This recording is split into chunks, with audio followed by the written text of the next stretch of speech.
자, 지금 우리가 오늘 이제 그 대속물이라는 그 주제의 마지막 시간입니다. 그러니까 마가복음 10장 45절에 대속물로 많은 사람들을 위해서 주노라라는 그 말씀의 마지막 시간입니다. 그 대속물은 가장 중요한 것이 대속물로 준다라는 것이 대신한다라는 그런 의미가 교환보다는 우리가 함께 거기에 포함된 것이다 라는 의미가 강하다라는 것을 먼저 나누어 드렸습니다. 그리고 그 대속물의 의미를 단어를 하고 맥락을 분석을 하니까 상업적 의미가 있고 법정적인 의미가 있고 제례적인 제사와 같은 그런 의미가 있었습니다.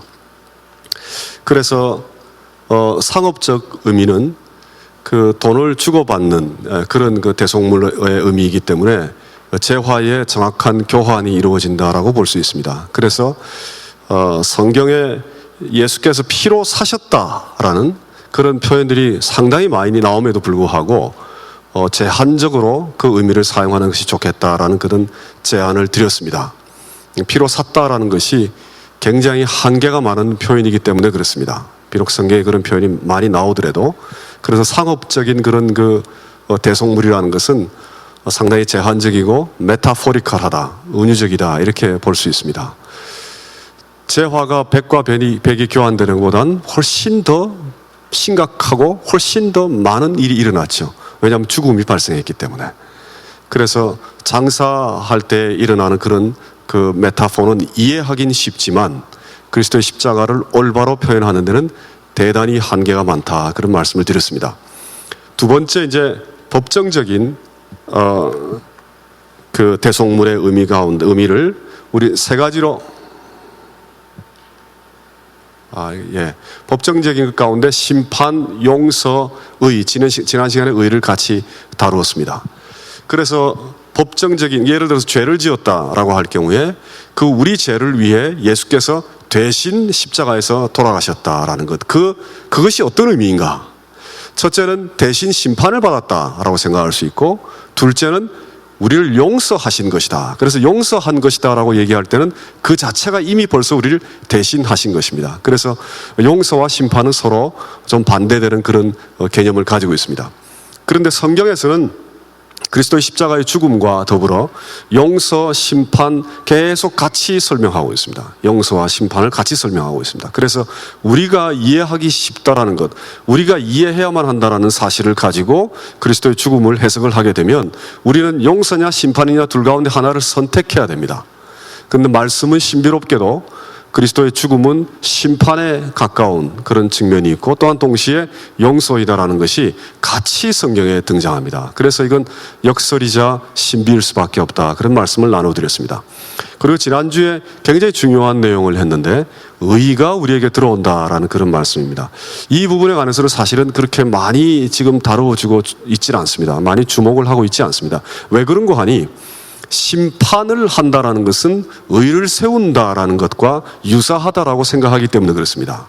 그래서 의라는 것, righteousness라든가 justice라는 것은 심판을 하게 되면 그 의가 이미 이루어지는 것이다 라고 생각을 해서 의를 별도로 다루지 않기 때문에 그렇습니다. 저 다음 화면에 제가 다시 설명드리겠습니다. 중요한 것은 심판과 용서와 의가 우리에게 들어오는 것, 이 모든 것이 십자가에서 같이 동시에 발생한 사건이다라는 거죠. 그렇게 성경에서 이것이 동시에 다 발생했다 그렇게 증거하고 있지는 않지만 성경 여러 구절에서 그런 흔적들이 계속 같이 나옵니다. 그래서 우리는 법정적인 대속물로 생각할 때 예수께서 심판을 받으셨고 우리도 거기에 포함되었고 예수께서 죽음으로 우리를 용서하셨고 그리고 의인이신 그리스도께서 하나님의 의를 우리 안에, 우리 속사람 속에, 우리 안에 심어 놓으셨다라는 것. 그것이 그리스도의 죽음 속에 동시에 같이 발생했다라는 것. 이것이 이제 십자가의 참 가장 신비스러운 그러한 면입니다. 그 다음에 오늘 마무리할 내용이 지난주에 그 유월절을 잠깐 다루었죠. 그리고 이제 오늘 제사와 어린 양을 할 건데 제례정, 제사라는 것, 성경에 나오는 그 제사와 연관지어 있는 성경 구절이 조금 이따 또 다시 보여드릴 겁니다. 이렇게 유월절 제사 어린 양 세 가지가 있습니다. 그 가운데 오늘은 특별히 이제 제사를 간략하게 설명드린 다음에 어린 양이 도대체 뭔가, 하나님의 어린 양이라는 그 요한복음 1장 29절 말씀입니다. 하나님의 어린 양이라는 표현은 성경의 요한복음 1장 29절과 36절 딱 두 군데 나옵니다. 그러니까 하나님의 어린 양이라는 것이 도저히 이해할 수 없는 표현이에요. 하나님의 어린 양이라는 거. 왜 어린 양이라는 건 이해를 하는데 왜 하나님의 어린 양이냐라는 거죠. 그 표현은 구약 어디에도 등장하지 않습니다. 신약 어디에도 등장하지 않습니다. 그냥 세례 요한이 그리스도를 보고 세상 죄를 지고 가는 하나님의 어린 양이다라는 그런 그 프로클라메이션, 선포를 한 거죠. 선포. 그래서 이 하나님의 어린 양이 어떤 의미일까를 다른 어느 곳에도 등장하지 않기 때문에 세상 죄를 지고 가는, 그래서 우리 십자가와 연관시켜서 생각을 합니다. 그리스도의 십자가의 죽음이 어떤 의미에서 하나님의 세상 죄를 지고 가는 하나님의 어린 양이냐를 알기 위해서 성경에 등장하는 죽음과 연관지어져 있는 어린 양이 약 6종류 정도 됩니다. 아브라함이 이삭을 바친 것, 그 다음 유월절 어린 양, 제사 제도의 어린 양, 그리고 이사야서에 등장하는 고난받는 종의 어린 양, 그 다음 예레미야에 등장하는 순한 양, 그 다음에 계시록에 등장하는 그 어린 양, 이렇게 6종류의 어린 양이 나오는데 흰색으로 되어 있는 거 유월절, 제사, 예레미야는 다 오늘 빼고요. 이삭과 이사야, 계시록 이 세 군데 등장하는 어린 양을 같이 다룰 계획입니다. 이것이 이제 대속물과 연관지어져 있는 이 전체적인 그림입니다. 상당히 복잡하죠. 상당히 복잡하죠.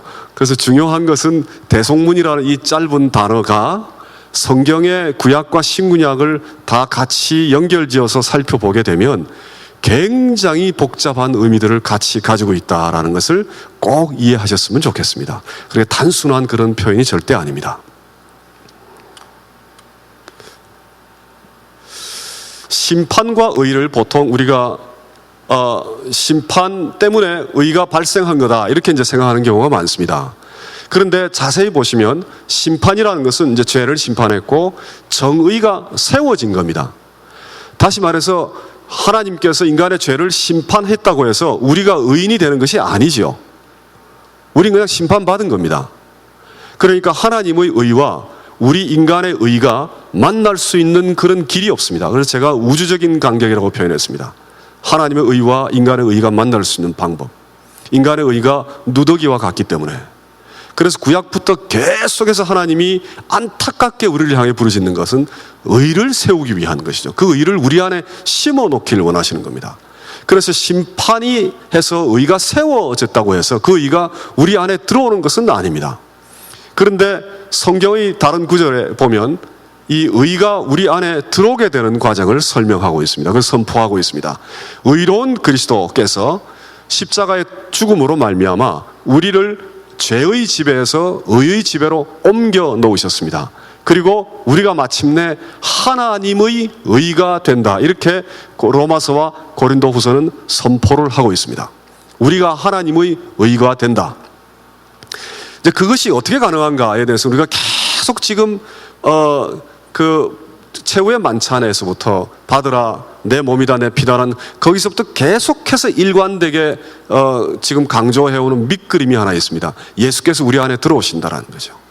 예수께서 그 자신의 몸과 피를 우리 안에 나누심으로 말미암아 우리 안에 들어오신다라는 것, 그것이 십자가의 죽음의 가장 본질적인 모습이다.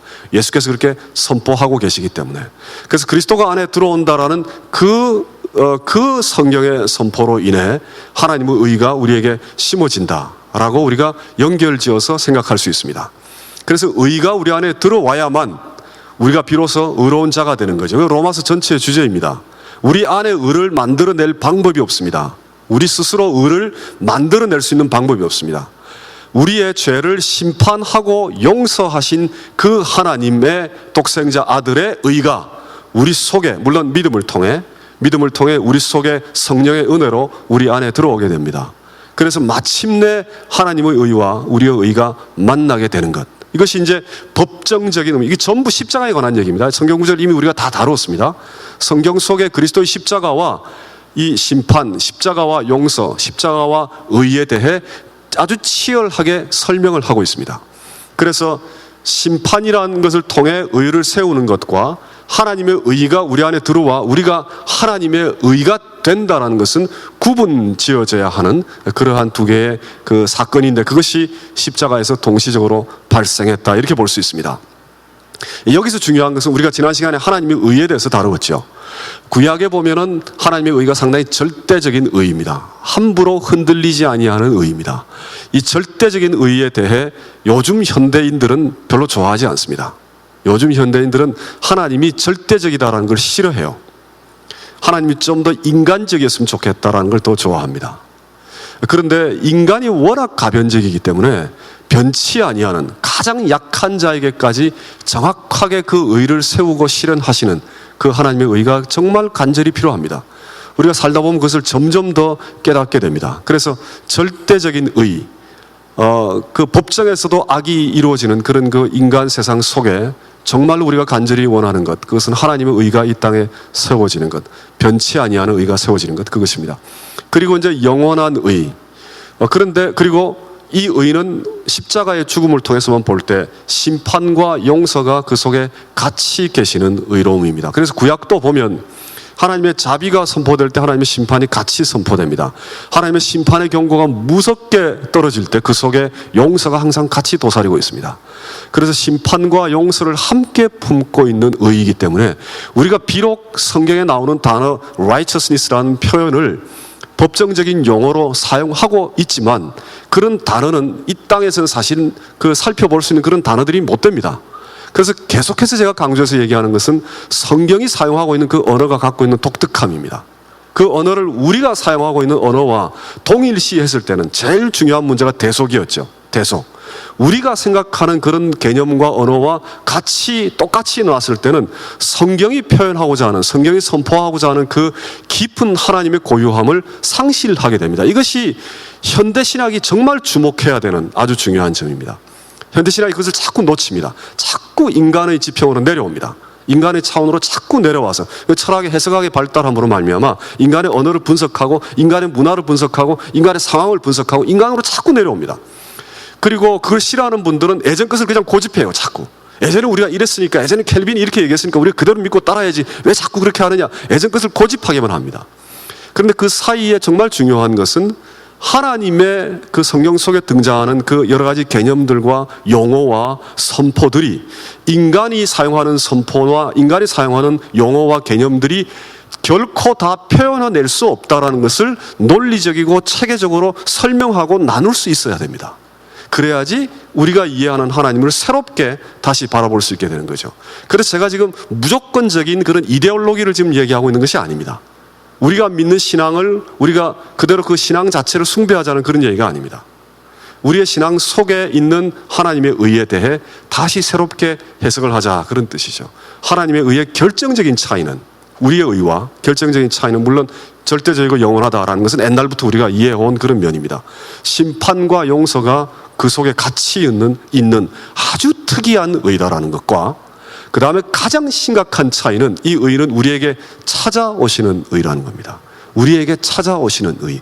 의가 객관적으로, 의가 이 공개적으로 선포되고 선언되는 그런 의가 아니라 의가 인격적으로 우리에게까지 찾아오시는 의라는 것. 그것이 구약에서부터 그림자처럼 계속 나왔습니다. 그러다가 그리스도에게 실현되죠. 그리스도는 바로 하나님의 의입니다. 그리스도는 의로운 자입니다. 의로운 자가 찾아올 것이라는 그 구약의 예언이 계속 있어 왔죠. 하나님의 의가 아니라 의로운 자가 우리에게 찾아온다는 것. 그 의로운 그리스도가 우리에게 찾아오셔서 십자가의 죽음으로 우리에게 의를 심어 놓으셨습니다. 그래서 하나님의 의 가운데, 구약부터 계속 나오는 의 가운데 아주 결정적으로 큰 차이는 찾아오시는 의, 즉 성육신의 의다라는 그것이 잠언에 아주 잘 나와 있습니다. 잠언에. 물론 지혜라는 표현이 있지만 그 지혜 속에 의라는 표현도 두세 차례 같이 등장합니다. 멀리 계시는 그런 지혜가 아니라, 그 의가 아니라 사거리 어귀에서 우리를 기다리시죠. 우리를 기다리십니다. 그래서 하나님의 초대는 우리에게 찾아오셔서 우리를 초대하시는 그러한 초대입니다. 그 모습은 신약에서 예수님 비유 속에 계속 등장합니다. 그래서 이 하나님의 의가 십자가의 죽음으로 객관적으로 선포됐을 뿐만 아니라 용서를 통해 구체적으로 우리에게 들어옴으로 말미암아 우리가 이제 의로운 자가 이미 되었고 의로운 자가 되기 위한 삶을 살아간다라는 거죠. 그래서 의로운 삶을 살아야 하고 의로운 자의 열매를 맺어야 하고 의의 면류관을 위해 달려가야 한다는 사도 바울의 그 모든 선언은 하나님의 의, 그리스도의 의가 우리 안에 들어왔기 때문에 그것이 가능한 얘기입니다. 그냥 흉내내는 것이 아니라 임퓨타레, 바깥에 그 무언가가 우리 안으로 들어와서 우리의 속사람이 바뀌기 시작하고 있기 때문에 그렇습니다. 이미 바뀌었지만 앞으로 계속 바뀌어가야 하는 그러한 신비스러운 그 삶 속에 있습니다. 그래서 우리는 의의 면류관이라고 그러죠. 의의 면류관, 의의 열매를 만들어가는 그런 삶을 우리가 살아가야 된다는 거죠. 그 의는 단순히 법정적인 의가 아니라 지금 하나님의 의가 우리에게 들어왔기 때문에 절대적이고 영원하며 심판과 용서를 같이 가지고 있으며 찾아오는 그런 의가 우리 삶 속에 드러나야 한다라는 그런 말씀입니다.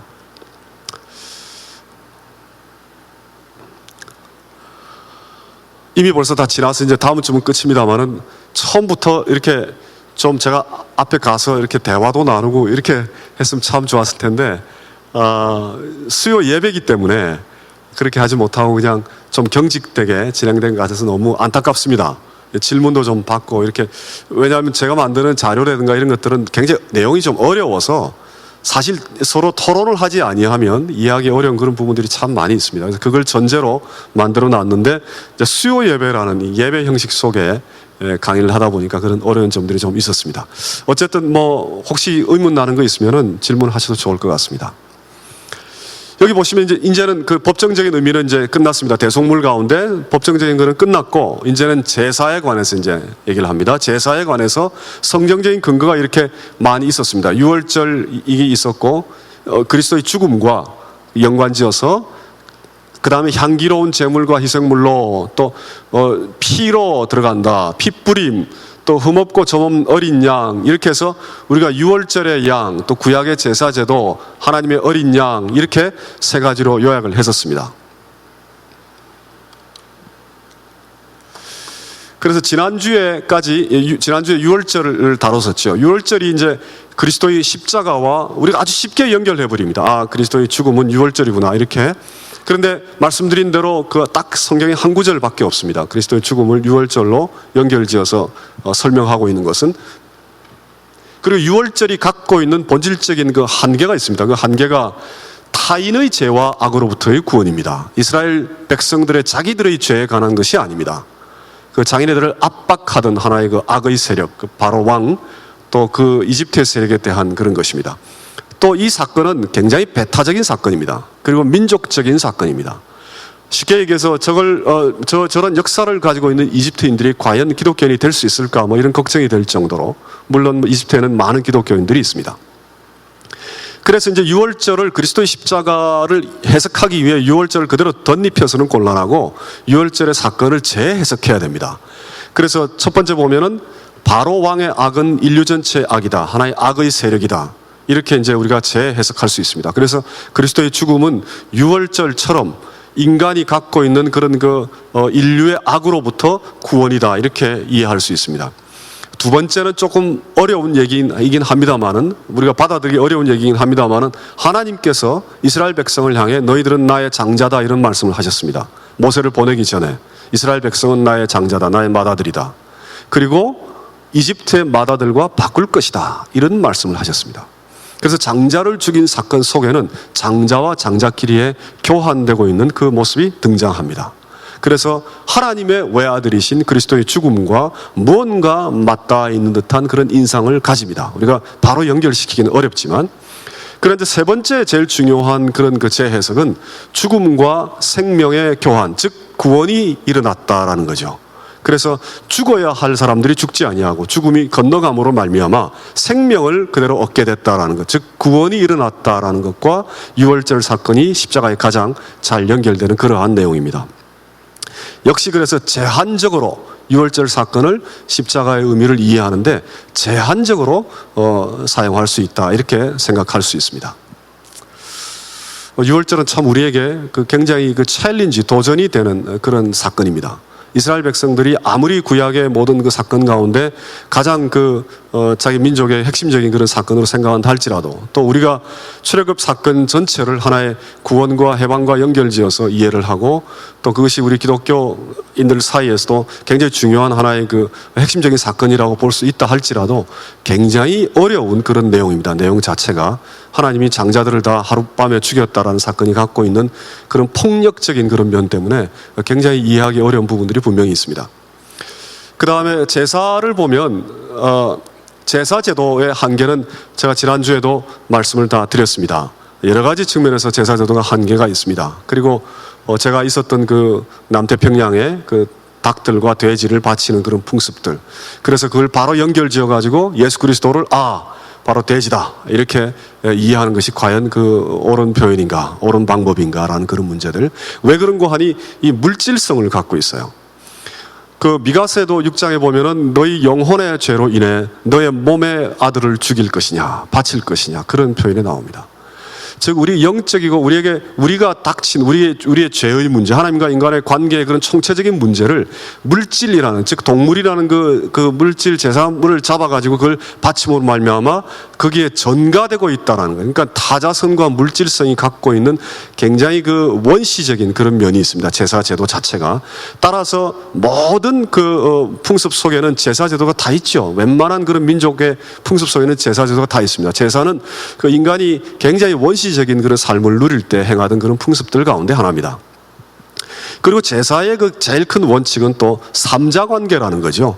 제사를 받는 자가 있고 동물이 있고 그 다음 제사를 드리는, 제물을 바치는 자, 이렇게 삼자관계가 아주 명확합니다.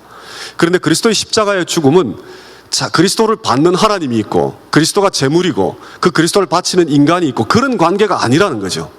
그런 삼자 관계가 아닙니다. 삼자 관계보다는 오히려 이자 관계에 더 가깝고, 특히 중요한 것은 하나님과 그리스도는 제물을 받는 존재가 아니라 제물을 우리에게 바쳐주시는 존재죠. 하나님과 그리스도가 주어입니다. 주체입니다. 제사의 주체. 우리가 그 제사를 드리는 자들이 아닙니다. 그래서 구약의 제사제도나 민족 속에 있는 민속적인 그런 제사제도의 본질적인 메커니즘하고 그리스도의 십자가의 죽음하고는 몇 가지 측면에서 치명적으로 안 맞습니다. 치명적으로 들어맞지 않습니다. 그러니까 제단이라는 표현들, 제사라는 표현들, 이런 표현들은 아주 구약적인 그런 표현들입니다. 그리스도의 십자가를 올바로 표현하는 데는 굉장히 한계가 많은 그런 표현들입니다. 그래서 이것도 우리가 재해석을 해야 됩니다. 어떻게 재해석을 하는가? 밑에 보시면 이 죽음이 발생했다라는 것, 이것은 이제 제사 제도의 sacrifice의 가장 중요한 개념이죠. 동물을 잡든 돼지를 잡든 닭을 잡든 죽음이 발생한 겁니다. 심판이나 용서나 보충이나 만족이나 또 이런 그 여러 가지 것들은 죽음을 발생했다는 것을 정확하게 표현해내고 있지 못합니다. 그런데 제사에서만큼은 죽음이 확실히 발생했습니다. 그래서 죽음에 관한 한 제사에 갖고 있는 그 본질적인 의미와 그리스도의 죽음이 아주 잘 맞습니다. 그 다음에 이 제사제도가 그럼 도대체 하나님께서 구약에는 왜 구약에서 제사제도를 주셨는가? 구약은 그럼 잘못된 것인가? 이런 생각을 할 수 있죠. 여러 가지 생각할 수 있습니다. 구약 속에 있는 우리가 지금 보기에 좀 이해하기 어려운 여러 가지 것들은 하나의 그 성육신의 전주곡이다라고 생각할 수 있습니다. 하나님께서 인간의 문화와 인간의 상황을 배제하지 아니하시고 인간에게 자꾸 가까이 다가오신 것이죠. 그때의 인간들이 이해할 수 있는 최선의 것들을 하나님께서 말씀하신 겁니다. 지금 우리가 보기에는 이해가 안 되는 부분들이 꽤 있더라도. 그러니까 하나님께서 인간을, 자기가 절대자이기 때문에, 초월자이기 때문에 인간에게 가까이 다가오지 아니하고 인간을 완전히 배제하고 하나님 홀로 인간을 다 그냥 주관하신 것이 아니라 인간의 문화 속에 찾아오셔서 인간의 언어를 사용하시고 인간의 풍습까지 사용하셔서 굉장히 친밀하고 가깝게 오셨다 해서 이것은 제사제도는 하나의 성육신의 전주곡과 같은 것이다, 이렇게 보실 수 있습니다. 그런데 그 제사제도 여전히 좀 너무 원시적이지 않느냐, 이런 생각을 할 수 있는데, 저는 제사제도를 하나님의 초대다라고 이렇게 이해합니다. 왜 그런가 하니 그 우상이나 여러 가지 상을 만들지 말라라는 하나님의 그 명령이 있었죠. 당시에 한 3,000년 전에 혹은 심지어 3,500년 전에 지금부터 살았던 사람들에게 어떤 그 상을 만들지 말라라는 얘기는 그건 종교가 아니란 얘기입니다. 그런 종교를 이해할 수 있는 인간들이 아니었습니다. 상을 만들지 아니하고 그냥 어떤 추상적인 인격적인 관계를 동시에 같이 맺을 수 있는 그런 종교가 가능한가? 인간들이 그런 정도의 높은 차원이 아니었어요. 그러니까 모세가 율법 받으러 올라갈 때 밑에서 자꾸 상을 만들죠. 그것이 이스라엘 백성들이 유난히 잘못 저지르고 유난히 미개한 민족이라서 그런 게 아니라 당시의 인간들한테 그건 말이 안 되는 얘기입니다. 어떻게 말로 설명할 수 없는 그런 내용들이에요. 그러니까 이런 하나님이 계속 가까이 찾아오셔서 선지자를 향해 기적을 보이시고 말씀을 하시고 계속 찾아오셨는데도 불구하고 인간들이 도대체 그 하나님을 잘 이해할 수가 없었어요. 그러니까 여러 가지 율법들을 주시죠. 율법들을 주시고 제사 제도를 주십니다. 그것은 그 제사 제도와 율법 제도 안에 그걸 통해 나와 계속해서 인격적인 관계를 맺어가자라는 그러한 하나의 초대입니다. 초대. 그래서 우리의 눈으로 지금 보기에는 그것이 굉장히 원시적인 면이 있다 할지라도 하나님께서 그 이스라엘 백성들과 인간들과 관계를 계속 맺기 위한 하나의 초대다라고 이렇게 이해할 수 있습니다. 그것이 어디서 드러나는가? 구약에서 군데군데 계속 드러나죠. 내가 바라는 것은 제사가 아니다. 내가 바라는 건 제사가 아니라 상한 심령이다. 오히려 성회와 더불어 죄를 지는 너희를 나는 견딜 수 없다. 나와 대화를 나누자. 그 말씀을 계속 하시죠. 그러니까 제사가 비록 드러난 것은 외형적이지만 그 안에 제사를 통해 인간이 죄를 지으면 그 죄를 회개하고 또 인간이 축복을 받기를 원하면 제사를 통해 하나님께 더 가까이 나아오고 하나님과의 인격적인 또 전체적인 총체적인 관계가 계속해서 회복되고 유지되기를 원하는 예측과 기대가 하나님 속에 있다는 겁니다. 그런데 제사가 갖고 있는 외형적인 특성 때문에 사람들이 외형적인 것만 하고 자꾸 하나님을 떠나지요, 거꾸로.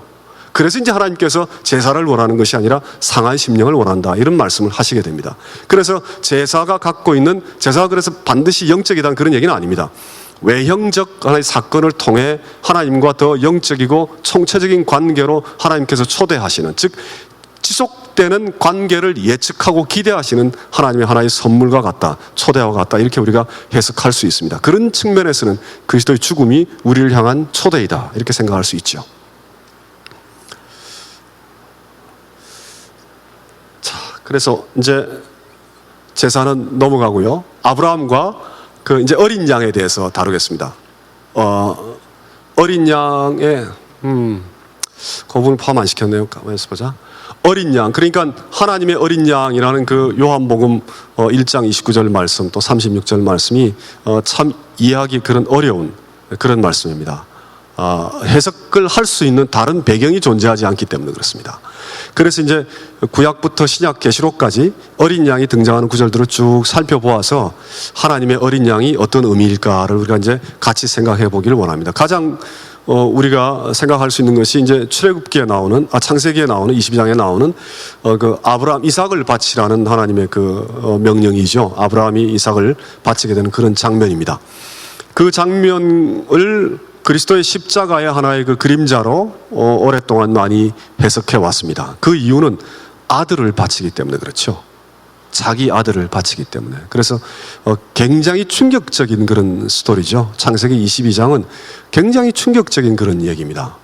그래서 자기 아들을 바친다라는 그 사건의 본질이 자기 아들을 바치신, 십자가에서 바치신 하나님과 연결되어 있는 것이 아닌가, 이렇게 우리가 이제 해석할 수 있습니다. 그래서 그 이삭을 아브라함이 바치려고 할 때 이제 하나님께서 막으시고, 그리고 결국 하신 건 무언가?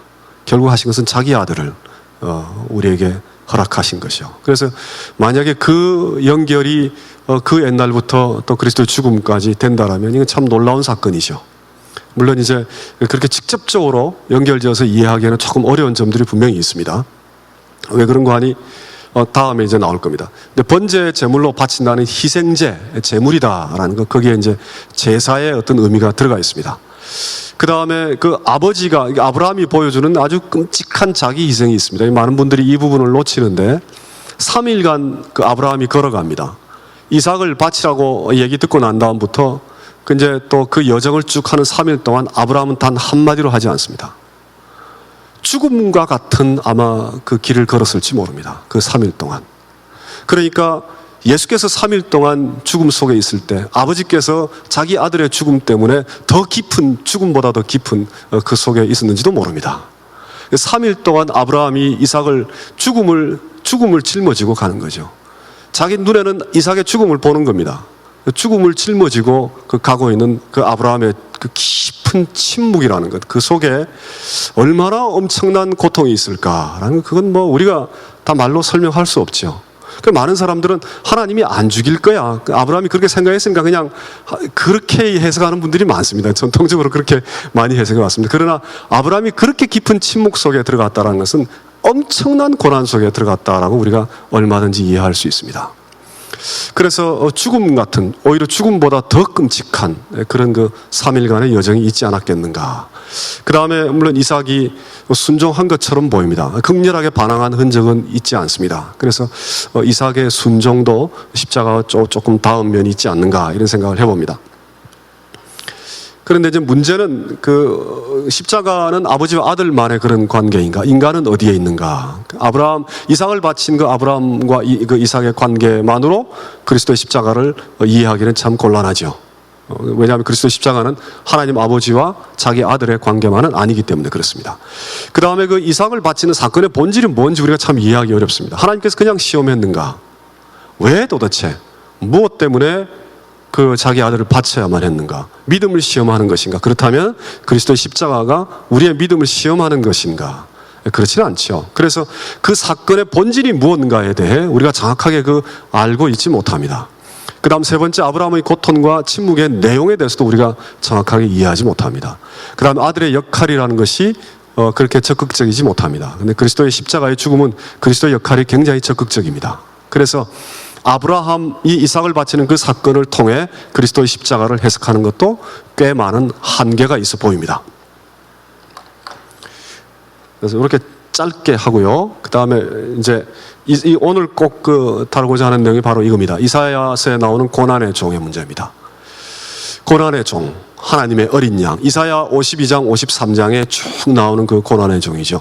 성경 가운데 그리스도의 십자가를 가장 강력하게 예언하는 그런 곳입니다. 그리고 제가 알고 있는 어떤 분들은 그 기독교에 대해 회의를 많이 품고 기독교를 떠나고 싶은 그런 그 유혹을 들 때마다 이사야 52장, 53장을 읽었다고 합니다. 워낙 강렬한 메시지이기 때문에, 워낙 그리스도의 십자가의 죽음을 워낙 강렬하게 드러내고 있기 때문에 이 말씀을 보고 또 그리스도의 십자가의 죽음을 신약을 통해 이해하고 어찌 하나님을 우리의 하나님으로 고백하지 아니할 수 있는가, 이제 그런 간증들을 하는 것을 제가 들었습니다. 그래서 이 구절은 그리스도의 십자가와 연관지어서 가장 중요한 구절이다, 이렇게 생각할 수 있습니다. 그 이유는 보시다시피 아주 많은 그런 점들이 함께 열거되어 있습니다. 먼저 하나님이 나의 종이라고 부릅니다. 나의 종. 단순히 고난의 종이 아닙니다. 하나님의 종입니다. 하나님의 종. 나의 종. 그 다음 여기 또 보면 의로운 종이라고 표현하고 있습니다. 의로운 종이죠. 그냥 단순히 제도 짓고 이런 종이 아니라 고난의 종인데 그 고난의 종이 나의 종이면서 동시에 의로운 종입니다. 이것이 참 중요한 점입니다. 그냥 종이 아닙니다. 왜냐하면 유대인들은 이 52장, 53장을 이 고난의 종을 이스라엘 백성들로 해석합니다. 그런데 이스라엘 백성들이 의로운 종들입니까? 그렇지 않죠. 이사야 52장, 53장에서는 이 고난당하는 종을 의로운 종, 나의 종이라고 부르고 있습니다. 그래서 아주 중요합니다. 두 번째, 우리의 질고를 지고 우리의 슬픔을 당하고 우리의 죄 때문이고 징계를 받고 그리고 우리가 평화를 누린다. 죄악을 그에게 담당시켰다. 이 53장 4절, 5절, 6절 이 말씀은 아주 선명하게 대신 짊어진다라는 것을 선포하고 있죠. 이 고난의 종이, 이 의로운 종이 우리의 죽음과 우리의 죄악을 분명히 대신 짊어지고 있습니다. 이것도 아주 중요한 면입니다. 그 다음에 이 잠잠한 어린 양, 입을 열지 않는다, 도수장을 끌려가는 어린 양, 또 무덤의 악인과 묘실이 함께 부자화되어 있다, 속건 제물로 드린다. 그 다음 또 중요한 것이 53장 10절인데 여호와께서 그로 상함을 받게 하기를 원하사. 그래서 여호와의 뜻입니다. 이 고난의 종이 고난을 당하는 것이 하나님께서 원하시는 일입니다. 하나님께서 원하시는, 이것이 이제 두 번 반복됩니다. 53장 10절에서. 그 다음 의로운 종, 그 다음 자기 영혼을 버려 사망에 이르게 하고, 이렇게 이제 죽음을 분명하게 얘기하고 있죠. 그리고 범죄자를 위해 사실은 기도했다라는 그런 말씀도 있습니다. 그래서 이 어린 양이란 이 표현이 연결되어지는 그런 내용들은 이렇게 요약될 수 있습니다. 먼저 우리의 질고 슬픔, 죄, 징계를 짊어지고 있죠. 그래서 세상 죄를 지고 가는 이라는 요한복음 1장 29절의 말씀과 직접적으로 연결됩니다. 그 다음에 죽임당하는 어린 양이 시편 53편, 이사야 53장에 쭉 설명되고 있는데 어린 양이죠. 어린 양에 대한 표현이 있고, 그 다음에 나의 종, 의로운 종, 하나님의 뜻을 통해 볼 때 하나님의라는 그 말씀이 이 속에 같이 포함되어 있습니다. 그래서 요한복음 1장 29절 말씀, 즉 세상 죄를 지고 가는 하나님의 어린 양이라는 이 세 가지 중요한 내용이 이 이사야 52장 53장에 다 아주 선명하게 드러납니다. 셋 다. 그래서 요한복음 1장 29절에 세상 죄를 지고 가는 하나님의 어린 양은 이사야 52장 53장과 가장 잘 연결된다, 이렇게 볼 수 있습니다. 모든 사람들이 이것을 받아들이는 것은 결코 아닙니다. 근데 저는 그렇게 주장하고 싶습니다. 여기서 이제 문제가 되는 것은 이 고난의 종이 누군가 때문에 이제 여러 가지 이론들이 많습니다. 이건 뭐 제가 복잡하게 다루지 않겠습니다. 근데 이제 이사야서에서 종의 의미가 이렇게 다채롭습니다. 이사야서에서 종이라고 얘기할 때 쭉 있는데 이 가운데 이제 그 사람들, 즉 이스라엘 자체를 나의 종이다, 이렇게 부르시는 구절들이 굉장히 많습니다. 여기 보시면은 특히 40장 이후에 집중적으로 이렇게 나옵니다. 즉 이스라엘 백성들 자체를 나의 종이다라고 하나님께서 이사야서 통해서 부르고 계시는 거죠. 그 다음 뭐 이렇게 쭉 있습니다. 그래서 이 고난의 종을 도대체 누구냐라고 했을 때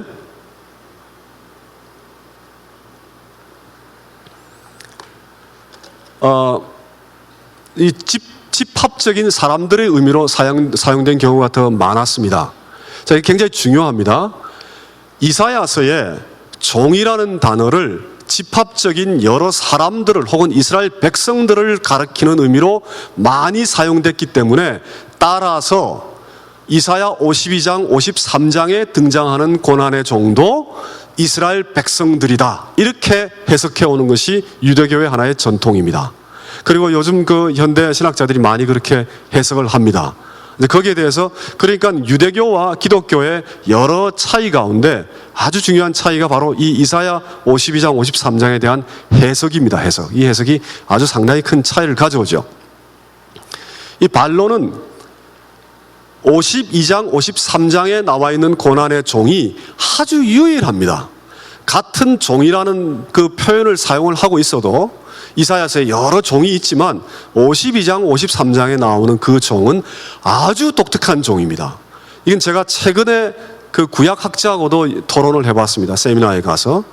왜 이사야 52장에 나오는 종을 이사야 다른 데 나오는 종과 동일해서 자꾸 해석을 하느냐, 거기에 대해서 어떻게 생각하느냐라고 같이 토론을 나눈 적이 있습니다. 그래서 종이라는 표현이 이사야 다른 데서 자꾸 등장한다고 해서 그 종의 의미가 이사야 52장 53장에도 그대로 적용돼야 되는 것은 아닙니다. 왜 그런가 하니 52장 53장에 나오는 종은 죄를 짊어지고 대신 지고 죽음에 이르는 참혹한 고난을 겪는 종이기 때문에 그렇습니다. 뭐 이사야 42장이나 이런 데 보면은 뭐 수염을 땡기는 이런 그 수치를 당하는 왕의 모습이, 종의 모습이 나옵니다. 그 예전에 그런 그 중동 지역, 근동 지역에 그런 풍습들이 있었다고 해요. 하루 정도는 축제의 날로 해서 백성들을 위해 왕이 하나의 종의 모습을 보여주는 그런 축제와 같은 것들이 있었답니다. 그래서 이제 그거를 빙자해서 52장 53장에 기록된 것이 아니냐, 이렇게 해석을 자꾸 합니다. 요즘 그 학자들이 그렇게 자꾸 해석을 합니다. 그런데 52장 53장에 등장하는 그 종은 수염을 땡기는 정도의 종이 아닙니다. 채찍을 맞고 상하고 죽고 고난을 당하고 죽음에 당하는 그런 종이죠. 그러니까 굉장히 치열한 상태의 고난을 얘기하고 있는 겁니다. 뿐만 아니라 우리의 죄를 짊어지고 우리의 고난을 짊어지고 대신 그 고난을 당하는 그러한 종에 관해서 얘기하고 있습니다. 따라서 이 고난의 종은 이사야 안에서도 52장 53장에만 나옵니다. 그 점이 바로 앞으로 다가오실 그리스도를 향해 하나님께서 이사야서를 기록한 자가 미처 깨닫지도 못하는 그러한 예언과 선포를 하고 계시는 것이 아닌가, 이제 우리가 그렇게 이해를 하죠. 그 이스라엘이 만약에 고난의 종이다라면 이스라엘이 우리의 죄를 짊어지는 건가? 그것이 좀 이스라엘이 인간의 전 죄를 짊어진다고 볼 수는 없죠. 근데 유대 학자들은 지금 홀로코스트까지 쭉 다 연결되어서 바벨론 포로된 것까지 다 해서 이스라엘 민족들은 하나의 고난의 그런 민족이다. 따라서 고난의 종이라는 표현은 이스라엘을 가리킨다, 이렇게 이제 주장을 합니다. 그런데 제가 주목하라고 한 부분이 있죠. 의의 종이라고 하나님이 불렀습니다. 그래서 이스라엘 백성을 향해 하나님께서 나의 종이다라고 부르는 건 가능한데 이스라엘 백성을 향해 하나님께서 의의 종이라고 부르는 것이 과연 가능하냐라는 거죠. 오히려 그 반대일 수 있죠. 그래서 의의 종이라고 부르고 그 의의 종이 누군가의 죄와 고난을 대신 짊어진 거라면 이스라엘 백성만을 가리키기에는 분명히 문제가 있어 보입니다. 그래서 그렇게 해석하는 데는 지금 우리 개신교 안에서도 그렇게 해석하는 학자들이 꽤 있기 때문에 제가 이 점을 지금 강조해서 말씀을 드립니다. 그 다음에 이 대속의 죽음이 고난으로 함께 같이 등장하는 것, 이것은 이사야 안에, 구약 안에서도 거의 이사야 이 52장 53절이 거의 유일합니다. 대속과 고난이 같이 등장하는 것, 그것은 거의 찾아보기가 어렵습니다. 그 다음에 이제 신약에 많은 증거가 있죠. 무슨 얘기인가? 신약을 기록한 자들이 그리스도의 죽음을 이사야 52장 53장과 연결시켜서 이해한 것으로 보이는 구절들이 꽤 나옵니다. 꽤 등장합니다. 그래서 보시면은 이 지금 마태복음 8장 17절에 우리의 연약한 것을 친히 담당하시고 병을 짊어지셨다 함을 이루려 하십니다. 이렇게 마태복음 기록자가 그리스도께서 병을 고칠 때 이사야 52장 53장을 의식하고 그 예언이 이루어진 것으로 기록하고 있습니다. 그 얘기는 신약 시대에 그 그리스도를 따르는 백성들이 그리스도의 죽음을 이사야 52장 53장과 연결시켜서 이미 해석을 하기 시작했다는 거죠. 그 다음에 아주 핵심적인 것이 사도행전 8장 32절 이 빌립과 에디오피아의 내시, 에디오피아의 내시가 이사야 53장을 읽고 있었죠. 그 빌립이 서서 그걸 보고 아, 이건 그리스도에 관한 것이다, 이렇게 이제 직접적으로 바로 연결시켜서 얘기를 합니다. 그리고 신약에 선포하기로는 중보자는 오직 한 분이다. 어떤 백성도 어떤 인간도 우리의 죄와 우리의 한계를 짊어질 수 없습니다. 그리스도 한 분만이 짊어질 수 있습니다. 그래서 신약의 증거를 통해 보고 또 그 논리적으로 문제가 되는 부분들을 살펴본다라면 이사야 52장과 53장은 그리스도의 죽음을 설명하고 있는 것이다, 이렇게 생각해 볼 수 있습니다.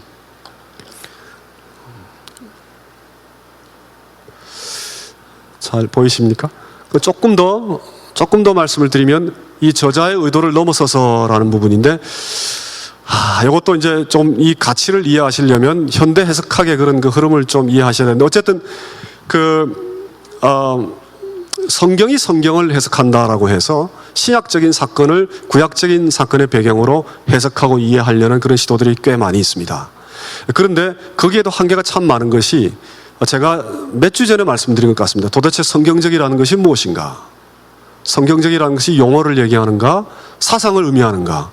아니면은 무언가 앞으로 더 선포되고 더 밝혀질 그 어떤 것을 성경적이라고 부를 수 있는가? 그런 질문을 드린 적이 있습니다. 왜냐하면 말씀은 죽어있는 말씀이 아니기 때문에 그렇습니다. 말씀이 영원한 이유는 말씀이 늘 영원히 살아있기 때문에 그렇습니다. 우리에게 always fresh and young, 항상 우리에게 신선하고 젊기 때문에 말씀이 영원합니다. 그러니까 어제도 계시고 지금도 계시고 내일도 계실 거죠. 그러니까 성경이라는 말씀 자체를 우리가 이미 다 선포된 것이다, 물론 다 이미 선포됐죠. 그런데 그 선포된 내용에 대한 이해와 해석과 깨달음은 앞으로 계속 될 겁니다. 앞으로 계속. 그러니까 우리가 미처 알고 있지 못한 그리스도의 십자가에 대한 그 깊은 내용들이 앞으로 선포되어질 그 무엇, 그것도 성경적일 수 있다라는 거죠. 그래서 그런 점들을 좀 생각해 보시길 바라고, 이사야서와 요한복음을 기록한 저자 혹은 세례 요한, 세상의 죄를 지고 가는 하나님의 어린 양이다를 선포한 자, 또 52장 53장을 기록한 그 저자, 이사야서를 2명이 기록했다, 3명이 기록했다, 여러 가지 설들이 있습니다. 어쨌든 52장 53장을 기록했던 그 저자, 이들이 과연 이 그리스도의 고난의 죽음과 세상 죄를 지고 가는 하나님의 어린 양과 그 의미를 과연 알고 기록했을까라는 거죠. 그들이 과연 알고 기록했을까? 그래서 하나님으로부터 말씀을 받는다라는 것이 우리가 어떤 맥락 속에, 어떤 문화적인 속에 우리가 다 이해하고 기록해 가고 있는 것은 아니다라는 것, 이것도 굉장히 중요한 내용입니다. 근데 요즘 그런 내용들을 거의 다루지 않습니다. 거의 다루지 않아서 우리가 놓치고 있는 부분들이 꽤 많습니다. 어쨌든 성경을 기록하는 저자들도 미처 상상하지도 못한 그런 내용들이 성경 속에 얼마든지 있을 수 있습니다. 구약에 읽으면 깜짝깜짝 놀랄 때가 많습니다. 너희 죄를 단번에 사하리라, 그런 말씀도 있어요. 구약에는 그런 사상이 존재하지 않아요. 구약에는. 그런데 그런 말씀이 거기 나옵니다. 그래서 이걸 기록한 자가 과연 그걸 이해했을까? 그런 생각들을 하게 되는 거죠. 그래서 성경 기록에 대한 또 성경의 완전함에 대한 우리가 성경 완전하다고 고백하고 늘 나누죠. 완전하다는 게 도대체 무언가에 대한 거 뭐 이런 것들을 여러 가지 측면에서 같이 생각해 볼 필요가 있습니다. 자, 보시면 이 세 가지는 이미 다 다루었습니다. 근데 이게 하나님께서 원하셨던 일이다라는 것, 이것이 이제 우리 그 그리스도의 죽음과 깊이 연관이 있죠. 특히 겟세마네 동산에서 예수께서 기도하셨을 때 하나님이 그 일을 얼마나 원하셨는가를 우리가 알 수 있습니다. 또 53장 4절에는 아주 재밌는 말씀이 있습니다. 고난의 종을 십자가에 못 박은 인간들이 그리스도를 향하여 그가 하나님께 징벌을 받았다고 생각한다. 이런 구절이 있어요. 아주 흥미롭죠. 이사야서를 기록한 자가 이 고난의 종이 고난을 받는 걸 보고 사람들이 저 사람이 죄를 지었으니까 자기가 자기 죄를 받는 거야, 이렇게 조롱한다는 거예요. 똑같은 일이 그리스도의 죽음에 일어났습니다. 똑같은 일이. 그래서 그런 작은 내용이긴 하지만 아주 흥미로운 그런 표현들입니다. 이제 그 밖에 부자의 무덤 뭐 이런 내용들이 있습니다. 그래서 이사야서의 고난의 종과 그리스도의 십자가는 상당히 많은 측면에서 최소한 이 세 가지 아주 핵심적인 내용, 이 네 가지까지 아주 핵심적인 내용에 있어서 굉장히 깊은 연관성을 가지고 있다. 우리가 이렇게 볼 수 있습니다. 그리고 이사야서가 언제 기록됐든 간에 뭐 최소한 BC 500년 전에는 기록된 걸로 보이는데, 그래서 언제 기록됐든 간에 물론 뭐 그 이후에 기록됐다는 설도 많이 있습니다만, 하여간 기록됐든 간에 그리스도의 죽음에 대해 굉장히 선명한, 놀랄 정도로 충격적으로 또 그 의미까지, 단순히 죽음 사실 자체를 지금 선포하고 있는 게 아니죠. 그 죽음이 갖고 있는 깊은 의미까지 같이 선포하고 있죠. 그래서 한편으로는 이사야 53장을 신약의 저자들이, 특히 사도 바울이 잘 이해하고 있었다라면 이사야서의 이 말씀을 통해 그리스도의 죽음을 많이 이해했을 그런 가능성도 있습니다. 그래서 그걸 통해 로마서, 갈라디아서를 기록했을 그런 가능성도 분명히 있습니다. 자, 그래서 이제 또 계시록의 어린 양이 또 남아 있군요. 어린 양 가운데, 하지만 이 계시록의 어린 양도 참 너무너무 아름다운 내용입니다. 계시록에서 어린 양의 피, 이런 표현이 한 20여 차례 등장합니다. 신약에 예수님에 대한 그 칭호가 약 100여 가지 이상 됩니다. 더 자세하게 나누면 한 200가지 정도 됩니다. 그런데 왜 하필 요한계시록에는 반복적으로 그리스도를 어린 양이라고 표현을 하는가라는 거죠. 어린 양이라고. 물론 우리가 이제 만약에 요한계시록의 저자와 요한복음의 저자가 동일한 인물이라면 세상 죄를 지고 가는 하나님의 어린 양이라는 그 선포와 또 어린 양이라는 요한계시록의 선포가 당연히 연관성이 있을 겁니다. 그래도 요한계시록에서 그리고 있는 하나님의 어린 양, 요한계시록에 그리고 있는 그 어린 양은 도대체 누구인가를 요한계시록 속에 그 모습을 사실 살펴보아야 합니다. 이것이 참 중요한 작업들입니다. 이런 것들이 그냥 대충 넘어가는 게 아니라 요한계시록에서 어린 양이라는 표현이 어떤 맥락에서 사용되고 있는가, 이걸 쭉 찾아서 그 내용들을 자세히 살펴보는 이런 것들이 참 필요합니다. 일반적으로 보시면 이 승리를 이루신 어린 양이 최소한 서너 군데 등장합니다. 어린 양의 승리에 관해서 서너 군데 일단 등장합니다. 그 다음에 이제 중요한 내용이 이 어린 양이 제물로 바쳐져서 제사의 그런 어린 양 그런 것이 아니고 그리고 징벌을 대신 담당하는 그런 것이 아니고 우리를 하나님께로 인도하는 하나의 목자와 같은 그런 어린 양입니다. 그래서 여기 보면 이 내용 속에 분명히 그 피로 우리를 깨끗게 하사, 이런 표현들이 계속 나옵니다. 그러니까 그리스도의 십자가의 죽음을 얘기하면서 어린 양을 같이 설명하고 있죠. 그래서 5장 9절을 예를 들어서 보면 전 인류 지역으로부터 온 성도들을 그 피로 사서 하나님께로 인도한다라는 그런 말씀이 있고, 또 7장은 요한계시록 7장은 제가 가장 사랑하는 성경 가운데 하나입니다. 너무너무 아름다운 모습들이 있어요. 큰 환난 당한 자들이 어린 양의 피로 깨끗하게 되어서 하나님께로 나아오는데 어린 양이 목자가 되어 우리를 인도하고 하나님께서 이들의 눈물을 씻겨주신다, 이런 말씀들이 있습니다. 그래서 어린 양이 하는 일은 우리를 하나님께로 인도하신다. 특별히 환난당한 자들을 하나님께로 인도하신다. 또 19장과 21장에 보면은 하나님의 동행하는 어린 양은 우리를 신부 삼으신다, 그런 말씀들이 있습니다. 그래서 요한계시록의 어린 양은 죽음으로 우리의 그 환난과 고난을 맑게 씻기셔서 하나님께로 인도하시는 목자와 같은 그런 모습이 등장이 됩니다. 대속물을 요약을 해보면 대성물을 우리가 4주간 했는데 요약을 해보면 이렇게 이제 세 가지가 굉장히 중요합니다. 굉장히 고유하다. 인간의 용어로 설명하기 어려운 굉장히 고유하다. 홀로 돌아가셨지만 그러나 우리 모두가 함께 같이 죽었다라는 것. 그 다음에 이 동시적이다라는 것도 굉장히 중요합니다. 우리의 인간 법정에서는 한 사건을 가지고 동시에 심판하고 용서하고 의를 심는 거, 이건 완전히 불가능합니다. 의를 심는 것도 불가능하죠. 저 법정에서는 심판하거나 용서하거나 둘 가운데 하나입니다. 뭐 죄가 없다 하거나. 그런데 하나님의 법정에서는 그리스도의 죽음을 통해 심판하시고 의를 세우시고 깊이 용서하시고 자기 아들의 의를 우리 안에 심으시는 이 세 가지 사건이 같이 발생했습니다. 또 총체적인 그런 면이 있습니다. 어떤 제사가 자기 희생을 나타내고 죄를 짊어지고 악의 세력으로부터 구원하고 인간의 무지를 드러내고 동행과 위로를 함께 나타낼 수 있습니까? 그래서 그리스도의 십자가의 이 고유함과 동시적인 면과 총체적인 면이 대속물의 그 표현 속에 다 녹아들어 있다, 이렇게 볼 수 있습니다. 그래서 이 대속물의 결론은, 위의 단락은 제가 생략하고 두 번째 단락은 한번 같이 읽어보겠습니다. 그리스도의 십자가의 죽음은 하나님께서 우리에게 알려오신 정보나 규칙이 아니라 그리스도 자신의 피와 살이며 그 그리스도와 함께 십자가에 못 박힌 우리들이다. 십자가는 거래와 보복과 교환과 미신이라는 인간의 낡은 굴레를 깨뜨리고 정결함과 참회와 용서와 나눔과 의로움과 희생과 위로와 동행과 감사라는 새로운 인간의 실존, 새로운 지성의 가치, 새롭고도 아름다운 도덕적 영적 세계로 우리를 향하게 합니다. 이것을 예수께서 약속하셨고 또 이것을 예수께서 다 이루었다라고 십자가에서 선포하셨습니다. 그래서 이 내용이 갖고 있는 그 풍요로움을 꼭 같이 나눌 수 있었으면 좋겠습니다.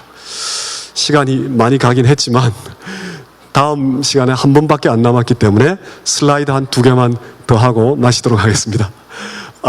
제 이제 네 번째 말씀이죠. 요한복음에 나오는, 요한복음 19장 30절에 나오는 말씀입니다.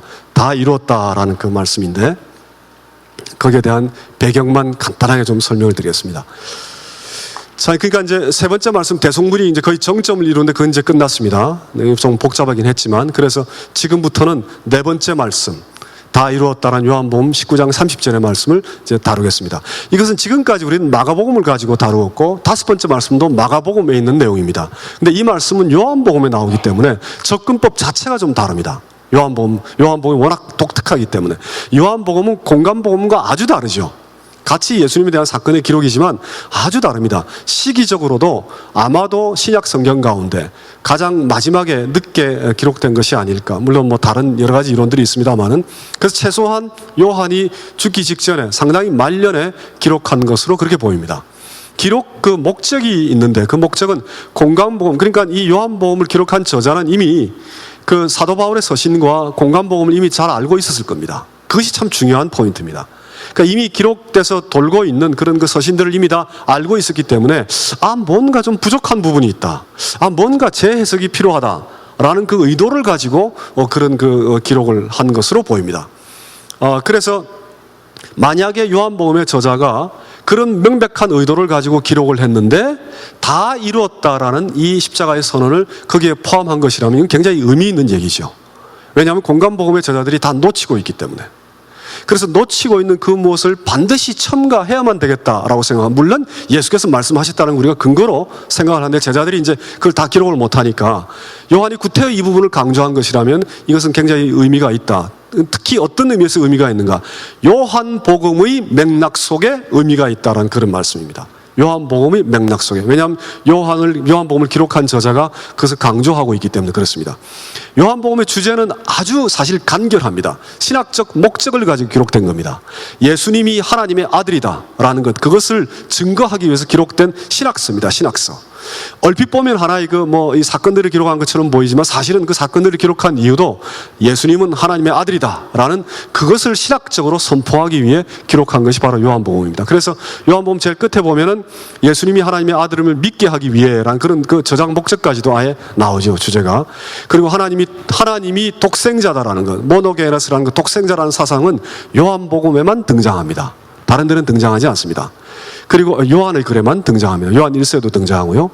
그 다음에 창조주 하나님과 그리스도가 같이 있었다라는 사상도 사실 요한복음에 등장하고요. 또 하늘로부터 오신 분이다. 또 심지어 오순절 사건까지도, 성령 오시는 사건까지도 예수께서 미리 그 입김을 불어넣으심으로, 성령을 제자들에게 주심으로, 오순절 사건의 실질적인 핵심은 그리스도의 영이 우리에게 오는 것이다라는 그런 그 해석을 분명히 하고 있습니다. 그래서 성령에 대한, 성령의 오심까지도 그리스도의 관계를 아주 긴밀하게 표현을 하고 있죠. 물론 14장, 15장, 16장이 다 그런 내용을 가지고 있습니다.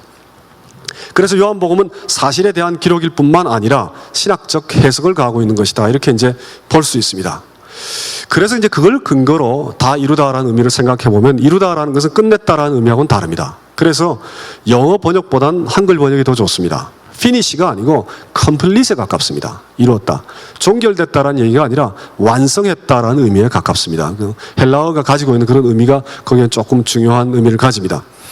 또 요한복음의 배경을 보면 왜 버리시나이까도 없고 큰 소리를 지르며 운명하셨다도 없습니다. 대신에 다 이루었다라는 그런 선포만 있습니다. 그렇다면 그리스도의 죽음이 무언가를 이루어낸 것이다, 완성한 것이다 라는 것을 예수께서 선포하셨고 요한이 그것을 빠뜨리지 않고 기록을 하고 있다, 이렇게 볼 수 있죠. 그래서 요한복음에 다 이루었다라는 그 말씀을 이해하기 위해서는 사도 바울이나 공관복음에서 기록한 내용들을 우리가 다 이해하고 있다는 것을 가정하고 그 다음에 요한복음을 읽으면 참 좋습니다. 왜냐하면 요한복음의 저자가 바로 아마 그런 과정을 거쳤기 때문에 그렇습니다. 요한복음의 십자가 사상은 이제 요것만 하고 마치겠습니다. 죽음과 사랑이 직접적으로 연결되어 있습니다. 양을 위해서 목숨을 버린다라는 말씀과 또 친구를 위해서 목숨을 버리는 것이 가장 큰 사랑이다. 그래서 그리스도 자신의 죽음은 예수님 스스로가 이건 사랑이다, 이렇게 선포하죠. 그런데 문제는 이건 사랑이다라는 것을 자세히 요한복음 자체가 설명을 안 합니다. 그것이 이제 중요하다는 거죠. 왜 요한복음이 그걸 설명하고 있지 않을까? 요한의 저자가 그 기록했을 당시에 요한복음을 읽는 독자들, 또 청자들은 사도 바울의 서신과 공관복음을 이미 다 알고 있었기 때문에 그런 내용들을 구태여다 기록할 필요가 없었다라고 생각할 수 있습니다. 대신에 요한복음의 기록자는 이 세 가지를 기록했습니다. 3장, 8장, 12장에 보면 내가 들리워지면, 이렇게 예수님 스스로 자기 자신이 선포를 하십니다. 내가 들리워지면 어떤 일이 일어날 것이다. 3장에 보면은 너희가 영생을 얻으리라. 이 들리워진다라는 것은 전문적인 표현입니다. 십자가에 죽으면 그런 뜻입니다. 그러니까 모세가 뱀을 들듯이 내가 들리워지면 너희가 영생을 얻으리라 라는 말씀이 3장에 있고, 8장에는 내가 누구인지를 알게 될 것이다. 참 지식, 그리스도를 향한 참 지식을 깨달을 것이다. 12장에 보면은 모든 사람을 혹은 민족을 나에게 다 모을 것이다, 이끌 것이다, 그런 말씀이 있습니다. 내가 들리워짐이라는 표현 다음에 저런 세 구절들이 나옵니다. 그래서 요한복음에 다 이루었다라는 말씀은 요한이 그 다 이루었다는 말씀을 구태여 기록하면서 세 군데에서 내가 들리워지면과 더불어 저런 선포를 같이 하고 있는 걸로 봐서 예수께서 하신 말씀 가운데 요한이 이것이 굉장히 중요하다라고 생각을 해서 저렇게 거듭 반복적으로 밝히고 있는 것이 아닌가, 이런 생각을 하게 됩니다. 그래서 다음 주에는 영생, 참지식, 화해, 요 세 가지를 같이 다룰 계획입니다. 자, 기도드리고 마치겠습니다. 복음의 그 풍요로운 의미와 또 기쁨과 그 감격이 그리스도의 십자가를 통해